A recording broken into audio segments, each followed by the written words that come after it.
వింటున్న ప్రేక్షకులకు, చూస్తున్న వాళ్ళకి నా కృతజ్ఞతలు. టైం నాకు తక్కువగా ఉన్నా 3 రోజుల్లో నేను వెళ్ళిపోతున్నాను. భరత్ గారు జీటీవీలో ఒక టాక్ ఇవ్వాలి. ఈ మేడిగడ్డ బ్యారేజ్ ఎందుకు కూలింది, ఎందుకు ఫెయిల్ అయింది, ఒక 2 పియర్స్ ఎందుకు దెబ్బతిన్నాయి, తర్వాత ఈ ప్రస్తుతం ఉన్న పరిస్థితుల్లో సివియర్గా ఉన్న డ్రౌట్ కండిషన్స్లో, ఎల్నినో పరిస్థితుల్లో ఏదైనా మేడిగడ్డ నుంచి వాటర్ని లిఫ్ట్ చేసి రైతులకు కొంతవరకు సహాయం చేయగలమా, డ్రింకింగ్ వాటర్ ప్రాబ్లం ఏమన్నా సాల్వ్ చేయగలమా అని ఈ పరిస్థితుల్లో మీరు కూడా మీ ఒపీనియన్ చెప్పవలసింది అని అన్నప్పుడు నేను సంతోషంగా వారి ఆహ్వానాన్ని రిసీవ్ చేసుకున్నాను. వారికి నా కృతజ్ఞతలు. ఇవాళ నేను ఇస్తున్న టాపిక్లో 2 ఆస్పెక్ట్స్ మెయిన్గా ఉన్నాయి. నేను ఇందాక చెప్పినట్టుగానే cause of failure of Medigadda barrage and the barrages upstream of Medigadda, both at Annaram and also at Sundilla. Sir ఒకసారి ఆ ప్రజెంటేషన్ చూపించండి, ఆ పిక్చర్ దానిలో. సార్ మీరు ఇక్కడ చూస్తున్నారు గోదావరి రివరు వెస్ట్ నుంచి ఈస్ట్కి ఇలా ఫ్లో అవుతూ వస్తుంది.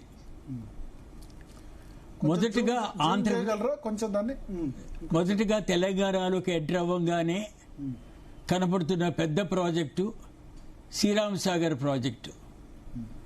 దానికి డౌన్ స్ట్రీమ్న 2016-17లో కంప్లీట్ అయిపోయిన ఎల్లంపల్లి బ్యారేజ్, ఎల్లంపల్లి డ్యామ్ కూడా ఉంటున్నారు ఈ మధ్య. ఇదివరకు ఎల్లంపల్లి బ్యారేజ్ అనేవాళ్ళు, ఇప్పుడు ఎల్లంపల్లి డ్యామ్ అంటారు. డౌన్ స్ట్రీమ్న కాళేశ్వరం ప్రాజెక్టులోకి కాంపోనెంట్గా వచ్చిన 3 బ్యారేజెస్ కొత్తగా కట్టిన ఉన్నాయి. అప్ స్ట్రీమ్ సైడ్ ఏమో సుందేళ్ల, డౌన్ స్ట్రీమ్ సైడ్ ఏమో అన్నారం, తర్వాత ఫర్దర్ డౌన్ స్ట్రీమ్ సైడ్ మనకు ప్రాణహిత గోదావరిలో కాన్ఫ్లుయెన్స్ అవుతుంది. దాని కిందనే తక్కువ దూరంలోనే మేడిగడ్డ బ్యారేజ్ కూడా కాళేశ్వరం ప్రాజెక్టులో భాగంగానే కట్టారు. తర్వాత గోదావరి సౌత్కి డిఫ్లెక్ట్ అవుతుంది, అబ్రప్ట్గా ఇక్కడ ఫర్దర్గా గోదావరిని చూడొచ్చు. ప్రస్తుతం మనం మాట్లాడేది, నేను ఈ రెడ్ కలర్లో చూపించిన స్పేస్ ఉంది ఇక్కడ. డౌన్ స్ట్రీమ్ సైడ్ ఏమో Medigadda barrage, further upstream ఏమో Annaram barrage, further upstream ఏమో సుద్దెళ్ళ బ్యారేజ్. ఈ 3 కొత్తగా కట్టిన బ్యారేజెస్. వీటిని గురించి ఎక్కువగా మనం ఇవాళ మాట్లాడబోతున్నాం. ఈ ప్రాజెక్టులోనే, కాళేశ్వరం ప్రాజెక్టులోనే ఎన్నో కాంపోనెంట్స్ ఉన్నాయి. ఇది చాలా పెద్ద ప్రాజెక్ట్. ఇది ఆ కాంపోనెంట్స్ నుంచి ఎక్కువగా మాట్లాడేది ఉండదు నేను ఇవాళ. Kaleshwaram project as a whole గురించి కొంచెం ఏమైనా ఆ ప్రశ్నలు వస్తే యాజ్ ఏ హోల్ వెరీ బ్రీఫ్గా నా పాయింట్ ఆఫ్ వ్యూ చెప్పగలను. ఒక ఏరియల్ వ్యూ, దీన్ని ప్లాన్ అంటాం. ఆ aerial view of Medigadda barrage చూస్తున్నారు ఇక్కడ. ఇది direction of Godavari. Medigadda barrage Godavari మీద ఉంది, కాన్ఫ్లుయెన్స్ విత్ ప్రాణహిత డౌన్ స్ట్రీమ్న. This is the direction of flow. This is the right bank of Godavari, this is the left bank of Godavari. ఇది మధ్యలో మీరు చూస్తున్నారు ఎన్నో పియర్స్ ఉన్నాయి. ఆ పియర్కి మధ్య దూరాన్ని బే అంటాము. అలాగా రైట్ బ్యాంక్ నుంచి లెఫ్ట్ బ్యాంక్ వెళ్తే 85 బేస్ ఉన్నాయి. You can see all the bays clearly here. అంటే 85 గేట్స్ అనుకోవచ్చా దాన్ని? ఎస్. 2 పియర్స్ మధ్య పోర్షన్ ని గేట్ పెడతారు. Okay. రేడియల్ గేట్ పెట్టారు ఈ కేసుల్లో. ఈ రేడియల్ గేట్స్ ఇక్కడ మీరు చూస్తారు, అవి కూడా కనబడుతున్నాయి డార్క్ కలర్ లో కొద్దిగా. ఆ గేట్లు ఓపెన్ చేసినప్పుడు Godavari water up stream side నుంచి డౌన్ స్ట్రీమ్ కి ఆ బే ద్వారానే కిందకి వెళ్తుంది. ఇది డైరెక్షన్ ఆఫ్ ఫ్లో. అందుకని దాన్ని లెఫ్ట్ బ్యాంక్ అన్నారు, దీన్ని రైట్ బ్యాంక్ అన్నారు. ఇక్కడ మనం ప్రైమరీగా చూడవలసింది ఏమంటే రివర్ బెడ్ లెవెల్ ఏమో అబౌట్ 88 ఉంది metres above mean sea level.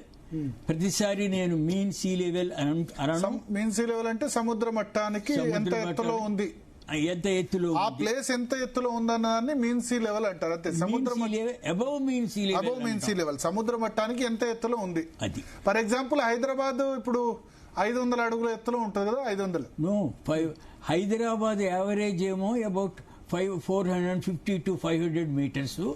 కానీ తెలంగాణ మాత్రం ఈవెన్ 600 మీటర్స్ లో కూడా ఉంది. ఓకే, అంత ఎత్తులో ఉంది. మెదక్ లాంటివి కొంత 600 దగ్గర ఉన్నాయి, కానీ మేడిగడ్డ దగ్గర 100 అడుగుల ఎత్తు దాదాపు. మేడిగడ్డ దగ్గర అది దగ్గరగా 100 మీటర్లు. దాన్ని 100 అడుగులు కాదు, 100 మీటర్లు. 100 మీటర్లు. హైదరాబాద్ కూడా 500 మీటర్ల ఎత్తులో ఉంటుంది సముద్ర మట్టానికి. సో పాండ్ లెవెల్ 100 మీటర్స్ అంటే 100 మీటర్ల ఎత్తున ఆ మేడిగడ్డ బ్యారేజ్ నిర్మించారు. పాండ్ లెవెల్ అంటే నేను ఇంకా ఇక్కడ చూపిస్తున్నాను. పాండ్ లెవెల్ ఒక సిచ్యుయేషన్ చూపిస్తున్నాను. ఇది వాటర్ ఎలాగా గోదావరిలో ఫ్లో అవుతుందో మేడిగడ్డ బ్యారేజ్ మోర్ క్లియర్ గా చూడొచ్చు మీరు. బేస్ కూడా చూడొచ్చు. ఇక దీనికి pond level 100 metres. Pond level అంటే ఏమిటో, అది ఎంత ఇంపార్టెంటో బ్యారేజ్ లో నేను చెప్పబోతున్నాను నెక్స్ట్ స్లైడ్స్ లో. ఈ బే అన్ని విడిగా మీరు చక్కగా చూడొచ్చు.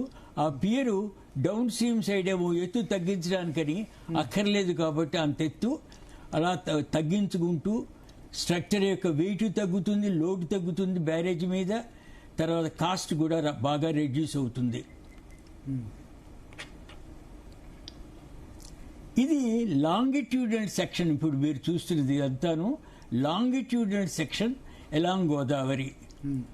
ఇక్కడ మీరు ఏం చూస్తారంటే మెయిన్ గాను గోదావరికి అప్స్ట్రీమ్ ఇది క్రెస్ట్ ఇక్కడ మిడిల్ ఆఫ్ ది బ్యారేజ్. ఇది దాని మీద గేట్స్ పైకి కిందకి వెళ్తూ ఉంటాయి. ఓకే, అందుకనే క్రస్ట్ గేట్లు అంటారా దాన్ని? క్రస్ట్ కుండే గేట్లను క్రస్ట్ గేట్స్ అంటారు. Okay, right. తర్వాత ఇదంతా అప్స్ట్రీమ్ సైడ్ పియర్ ఏమో ఇక్కడ బిగిన్ అవుతుంది. ఇక్కడే రోడ్ బ్రిడ్జ్ కూడా ఉంది. Above the high flood level road bridge ఉంటుంది. ఇదంతా డౌన్ స్ట్రీమ్ పోర్షను. ఆ పియర్ అప్ స్ట్రీమ్ నుంచి డౌన్ స్ట్రీమ్ వరకు ఉంటుంది. తర్వాత మీరు ఇక్కడ up stream cut off wall అంటారు. సింపుల్ గా మనం వీటిని బ్యారేజెస్ అనకుండా barrage on sandy river bed అంటాం బెటర్. ఎందుకంటే బ్యారేజెస్ రాకీ రివర్ బెడ్ మీద కూడా కన్స్ట్రక్ట్ చేయొచ్చు. నేనే చైర్మన్ గా ఉండగా ఎన్వైరన్మెంట్ క్లియరెన్స్ హిమాచల్ ప్రదేశ్ లోను, ఉత్తరాఖండ్ లోను, తర్వాత ఈస్టర్న్ పార్ట్స్ ఆఫ్ ది కంట్రీలోను కొన్ని బ్యారేజెస్ రాకీ రివర్ బెడ్ మీద నేనే క్లియర్ చేశాను. ఓకే, సో ఇవి స్పెషల్ టైప్ ఆఫ్ బ్యారేజ్. అంటే barrage on sandy river bed. Sandy river bed మీద ప్రాజెక్ట్ కట్టకూడదు, బ్యారేజ్ కట్టచ్చా కట్టరాదా? తప్పకుండా కట్టచ్చు. ఎన్నో బ్యారేజ్ కట్టాం ఇప్పటికే. Okay, for example sir Arthur Cotton barrage గాని, ప్రకాశం బ్యారేజ్ గాని, మన కృష్ణా రివర్ మీద, గోదావరి రివర్ మీద 2 ఉన్నాయి. అలాగనే నార్త్ లో కూడా ఎన్నో బ్యారేజెస్ ఉన్నాయి. అసలు barrages on sandy river bed అంటే అసలు కరెక్ట్ నేమో అలూవియల్ రివర్ బెడ్ అనాలి. ఎందుకంటే అలూవియం అంటే ఏమిటి? శాండ్, సిల్ట్, క్లే 3 కలిసి ఉంటాయి. శాండ్ సపరేట్ గా ఉండదు, 3 కలిసి ఉంటాయి. దాన్ని అలూవియం అంటారు. అలూవియల్ రివర్ బెడ్ అన్నమాట ఇది.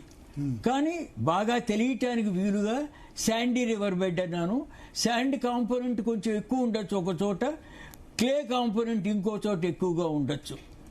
అందుకని అలూవియల్ రివర్ బెడ్ అది మోర్ అప్రాప్రియేట్ నేమ్. ఓకే, క్లియర్గా తెలియటానికని నేను శాండీ రివర్ బెడ్ అని చెప్పి అన్నాను. Okay. So barrage on sandy river బెడ్లో కొన్ని ప్రికాషన్స్ తీసుకోవాలి. రాకీ రివర్ బెడ్ కంటే శాండీ రివర్ బెడ్లో డిజైన్ కానీ కన్స్ట్రక్షన్ కానీ కొన్ని డిఫికల్టీస్తో కూడిన కన్స్ట్రక్షన్ అది. ఓకే. ఇక్కడ మీరు ప్రైమరీగా చూసేది గేట్ ఇక్కడేమో లిఫ్ట్ వచ్చేసి ఉంది, కిందనేమో గేట్ పైకి కిందకి వెళ్తుంది మన రిక్వైర్మెంట్స్ ప్రకారం. ఇక్కడ పాండ్ లెవెల్ ఉంది. ముఖ్యంగా గమనించవలసింది ఏంటంటే బ్యారేజీ లాంగిట్యూడల్ సెక్షన్లో రివర్ బెడ్ లెవెల్ ఎంత. రివర్ బెడ్ లెవెల్ అప్రాక్సిమేట్గా ఎంత ఉంది? 88 89 అలా ఉంది river bed level. Pond level ఎంత ఫిక్స్ చేశారు? అబౌట్ 100-101 ఆ మీటర్స్లో ఉంది. కరెక్ట్గా నాకు తెలియదు, కొంచెం డైమెన్షన్స్ డిఫరెంట్గా ఉండొచ్చు. ఇవి నేను యాక్చువల్ డ్రాయింగ్స్ దగ్గర నుంచి డిపార్ట్మెంట్ నుంచి పొందినవి కావు. ఇవి ఎప్పుడైతే ఈ ఫెయిల్యూర్ అక్కరైందో 2023 అక్టోబర్లో ఇమ్మీడియట్లీ 1 day లేటర్ న్యూస్ పేపర్స్లోను కామన్ మ్యాన్కి పనికొచ్చేట్టుగా కొన్ని డ్రాయింగ్స్ ప్లాన్స్ అవి ఇచ్చారు. ఆ స్టోరీ ఆఫ్ ది ఫెయిల్యూర్ అంతా రాస్తూ యాజ్ అన్ ఇంట్రెస్టెడ్ పార్టీ నేను వీటిల్లో ఉన్నాను కాబట్టి, కొంత స్పెషలైజేషన్ చేశాను కాబట్టి బ్యారేజ్ డ్యామ్స్లో, అందుకు స్పెషల్గాను. బట్ యాజ్ ఏ కామన్ మ్యాన్గా కూడా చూడవలసిందే, ఇలాంటివన్నీ తెలుసుకోవాల్సిందే కాబట్టి ఇది తెలుసుకుని అది నోట్ చేసుకున్నాను. ఈ లాంగిట్యూడల్ సెక్షన్ మెయిన్గా నేను అబ్జర్వ్ చేసింది ఏంటంటే ఈ లాంగిట్యూడల్ సెక్షన్లో పాండ్ లెవెల్ ఎంత ఉంది, రివర్ బెడ్ లెవెల్ ఎంత ఉంది చూస్తే అప్రాక్సిమేట్గా లెవెల్ డిఫరెన్స్ 10 meters దాకా కనబడుతోంది.